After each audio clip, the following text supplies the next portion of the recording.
Sir ইপিনে আৰু গৌৰৱ গগৈ কৈছে যে মিয়াসকল বোলে ন অসমীয়া তেওঁ ভাল কৰি ন অসমীয়াসকলক তেওঁৰ ঘৰত ৰাখি থৈ দিয়ক। আমাৰ ঘৰততো জাগা নাই, অসমীয়াৰ কাৰণে আমাৰ জাগা নাই, ন অসমীয়াৰ কাৰণে আৰু ক'ত জাগা আছে?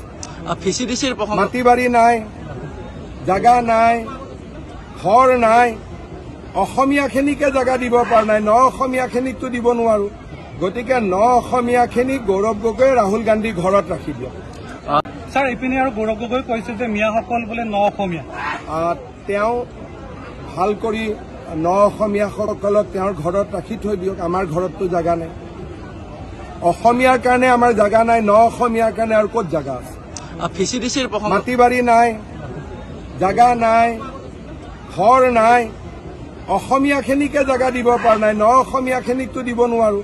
গতিকে ন অসমীয়াখিনিক গৌৰৱ গগৈ ৰাহুল গান্ধী ঘৰত ৰাখি দিয়ক।